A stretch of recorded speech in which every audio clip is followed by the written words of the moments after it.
Jonesy and Amanda. Jam Nation. Meanwhile, over in Iowa, or do you say Iowans or Iowans? For the people of Iowa. Iowans? Iowans? Iowan.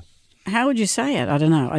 People from Iowa. Let's just call it that. From Des Moines. I think that's the capital there. I love the word Des Moines. Des Moines. The reason why we're even talking about this is that Iowa is a really big state for setting the precedent, I guess, of everyone has eyes on Iowa for the upcoming caucus vote. And this is within the Republican Party to see, there's a variety of these, but Iowa's a big one, to see who's going to take on Joe Biden in the election. And I think it's pretty obvious it's going to be Donald Trump at this stage. His main contenders, so far he's leading the polls, 63%. Nikki Haley is next with 11%. Ron DeSantis is 11.5%. See, but Ron DeSantis, I thought he was all right, though. Hey, he's done all that stuff with Disneyland. He's very homophobic. He's very but he seemed quite reasonable. No, he's not reasonable. And he's the one wanting to ban books. He's the one who's taken on Disney because they're too liberal. During COVID, he was very reasonable Well, this is the interesting thing they've all had to do is that in the lead up to this, Trump can slag anyone off that he likes. Yeah. But the Republicans have had to court the MAGA contingent, which is the right, the ultra-right side of the Republican Party.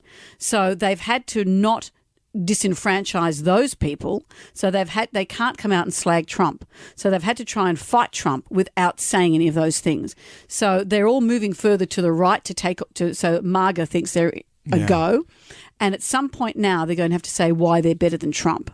Because Trump can just say anything he likes. Because Ron DeSantis, I've noticed Trump has been very vocal of slagging off Ron DeSantis from everything about his cowboy boots to how he drinks a beer. And I'm thinking Ron DeSantis just keeps being nice. He keeps saying, well, Donald Trump is a reasonable leader and he was a great president. That's what they're in that spot. So he has to do that. He has to do it. And Nikki Haley used to work for Trump. She seems, of all of them, to me, she seems quite reasonable. But does she stand a chance in hell?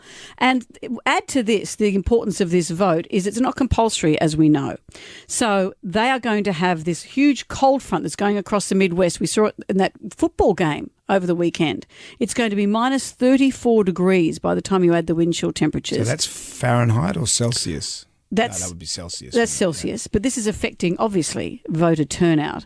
And that's always been the big thing. You may have someone who likes you. How do you convert them into a voter? So Donald Trump has recently, and you've probably heard it on our news, has said, I don't care how cold it is. I don't care how sick you are. Get out there. So if you want to save America from crooked Joe Biden, you must go caucus tomorrow. The first step. The first step. We got to do it. We got to do it big. You got to get out. You can't sit home. If you're sick as a dog, you say, darling, I gotta make it. Even if you vote and then pass away, it's worth it. If you're sick, if you're just so sick you can't, darling, I don't think, get up. Get up. This is the guy that railed so heavily against postal votes. Yeah, that's right. In the national election. Yeah, that's right. So that's him today. Get out there. I don't care if you're dying. Get there. Just a couple of months ago, speaking about this election, he didn't sound quite so desperate. We had a little election that went astray, so we have to be careful. You got to get out there and you got to watch those voters. You don't have to vote. Don't worry about voting. The voting, we got plenty of votes. Yeah. And today, hey, I don't care that you're dying. Go and vote. I'll either learn to fruit and nut.